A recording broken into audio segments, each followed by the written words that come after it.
Hello बच्चों, let's read the question. 2 mole of ideal diatomic gas CVM is equal to 5 by 2 R at 300 Kelvin and 5 atm expanded irreversibly and adiabatically to a final pressure of 2 atm against a constant pressure of 1 atm.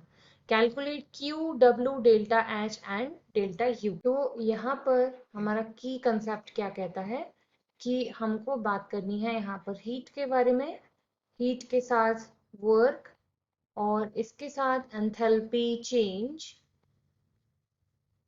और enthalpy change के बाद हम लोगों को बात करनी है internal energy change के बारे में। ठीक है, ये चार चीजें ऐसी हैं जिनके बारे में आज हम लोग बात, फिर इनकी वैल्यू कैलकुलेट करने में देखेंगे, सॉल्व करने का ट्राई करेंगे। अब पहले क्वेश्चन में हमको क्या क्या गिवन है हम वो लिख लेते हैं एक जगह।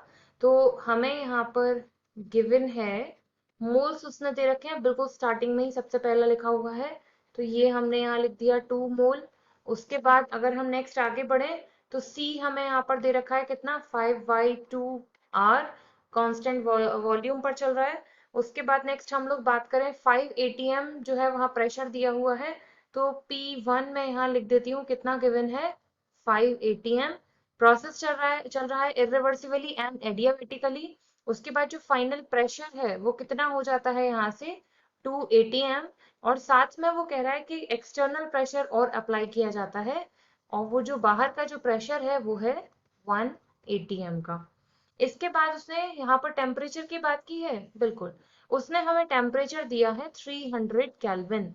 लेकिन देखो क्वेश्चन में अगर आप ध्यान दो तो उसने कहीं भी ये नहीं बोला है कि टेम्परेचर कांस्टेंट रहने वाला है या फिर प्रोसेस आइसोथर्मल है। तो अगर इन दोनों में से कोई चीज नहीं बोली है इसका मतलब रिएक्शन के दौरान टेम्परेचर चेंज होगा। तो मैं यहाँ पर से T1 नाम दे देती हूँ, और यहाँ लिख देते हैं हम लोग कि T2 हमें पता नहीं है, तो मैं इसे T मान लेती हूँ। सपोज कि कोई जो टेम्परेचर है T2 वो हमारे लिए यहाँ पर T है। अब देखो अगर हम यहाँ पर एडियाबेटिक प्रोसेस के लिए बात कर रहे हैं, मैं यहाँ लिख देती हूँ फॉर एन एडियाबेटिक प्रोसेस। तो एडियाबेटिक प्रोसेस के लिए वर्क डन का फॉर्मूला क्या होता है हमारा, W is equal to n C V delta T, और इसको उठा के मैं इसके अपने फॉर्मूले पर रख सकते हैं, ये भी दोनों ही वर्क के फॉर्मूले हैं, पी डेल्टा वी और n C V delta T. बस इन दोनों को इक्वल करते हुए हम लोग क्या करेंगे, सॉल्व करते जाएंगे। इस n C V delta T को उठा के हम माइनस पी डेल्टा वी के बराबर रख देंगे, और यहाँ डेल्टा टी में से इस T2 की वैल्यू पहले हम कैलकुलेट करेंगे। वापस से मैं यहाँ फॉर्मूला लिख लेती हूँ। फॉर्मूला क्या था, n C V delta T is equal to minus P delta V. इस डेल्टा टी को मैं और कैसे लिख सकती हूँ, n C V T2 minus T1 is equal to minus P delta V. बस अब हम लोग क्या करते जाएं, वैल्यूज उठा के यहाँ पुट करते जाएं।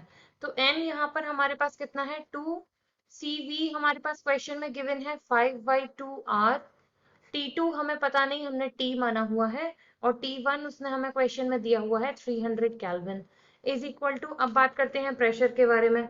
तो इस प्रेशर वाला जो फॉर्मूला था डेल्टा V का, मैं इसे ऐसे भी लिख सकती थी यहाँ पर, और मैं यहाँ मेंशन कर देती हूँ माइनस P, और ये हो जाता हमारा V2 माइनस V1। इस तरीके से भी मैं इसे लिख सकती थी। तो बस अब हम क्या करेंगे, एक चीज यहाँ पर नोट करेंगे, माइनस P और ये हमारा हो गया V2 माइनस V1 के इक्वल। अब क्योंकि हम जानते हैं PV इज इक्वल टू होता है nRT के, तो यहाँ से V की वैल्यू क्या निकल आएगी, nRT अपॉन P। अब देखो पूरी क्वेश्चन में मोल्स तो सेम है और गैस कांस्टेंट की वैल्यू चेंज होती नहीं है, तो फिर क्या चेंज हो रहा है, बस टेम्परेचर एंड प्रेशर। तो इसका फॉर्मूला हमारे लिए क्या बन जाएगा यहाँ पर नया, 2 into 5/2 R T minus 300 is equal to, मैं यहाँ पर इस तरीके से इसको चेंज कर देती हूँ, प्रेशर उसने हमें दिया हुआ था 1, और ये वॉल्यूम के लिए मैंने क्या लिख दिया, NR T2 upon P2 minus NR T1 upon P1। ठीक है, अब दोनों के पास ही NR है तो NR हम कॉमन ले सकते हैं, बाहर निकाल लें। यहाँ पर ये 2 से 2 चला जाएगा, क्या बचा हमारे पास यहाँ 5R T minus 300 is equal to, ये n यहाँ पर 2 मोल्स थे, बाहर निकल आए 2 और r दोनों में से कॉमन निकल आया।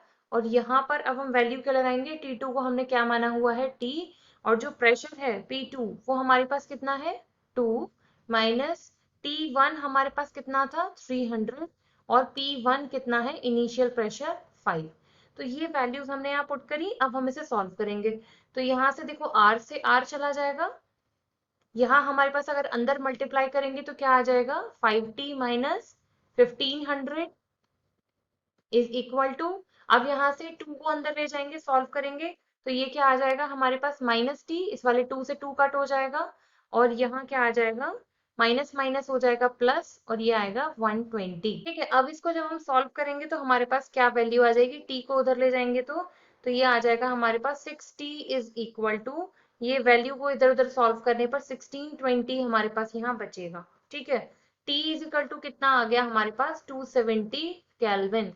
ये T हमने किसको माना हुआ था T2 को, तो हमारे पास एक ये T2 की वैल्यू निकल आई है। ठीक है, अब हम यहाँ से बस आगे बढ़ते जाएंगे।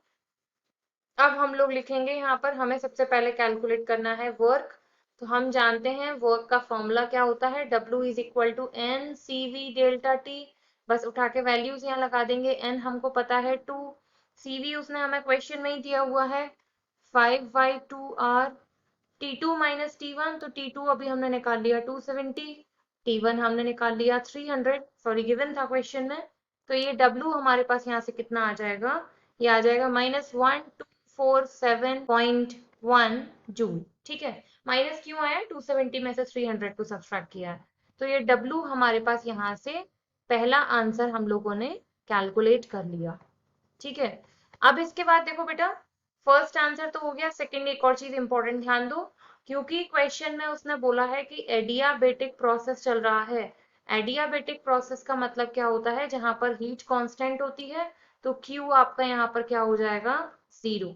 ये हमारा सेकंड वाला आंसर आ गया, एडियाबेटिक प्रोसेस के दौरान हीट 0। थर्ड अगर हम बात करें internal energy change delta U के बारे में, तो बेटा इस प्रोसेस के दौरान क्या होता है कि एडियाबेटिक प्रोसेस चल रहा हो तो उसमें वो सीधे सीधे वर्क के इक्वल हो जाएगा, और वर्क की वैल्यू अभी हमने क्या निकाली थी -1247.1 जूल। तो ये हमारा थर्ड आंसर आ जाएगा। अब हम लोगों को लास्ट यहाँ पर निकालना है एंथैल्पी चेंज। तो एंथैल्पी चेंज और इन सबको रिलेट करते हुए हम कोई फॉर्मूला जानते हैं क्या, हम लोग जानते हैं delta H is equal to delta U plus W। यहाँ पर W चाहे तो आप डायरेक्ट लगा लो, चाहे आप इसका एक और क्या कर सकते हो कि फॉर्मूला डेल्टा NRT वाला रख दो, आप जैसे करना चाहे वैसे कर सकते हैं। तो यहाँ पर हमें से डेल्टा NRT, अब देखो मोल्स तो चेंज हुए नहीं है पूरी रिएक्शन में, क्या चेंज हुआ है टेम्परेचर।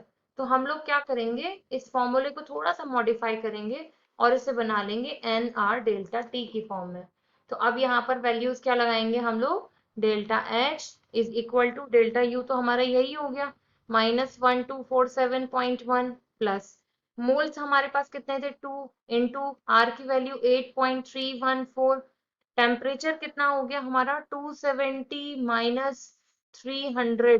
तो जब आप इसे सॉल्व करोगे तो ये कितना हो जाएगा हमारे पास -1745.9 जूल। ये आ जाएगी हमारे लिए वैल्यू डेल्टा H की। तो ये हमारे यहाँ पर सारे आंसर्स आ जाते हैं। I hope you understood well, thank you.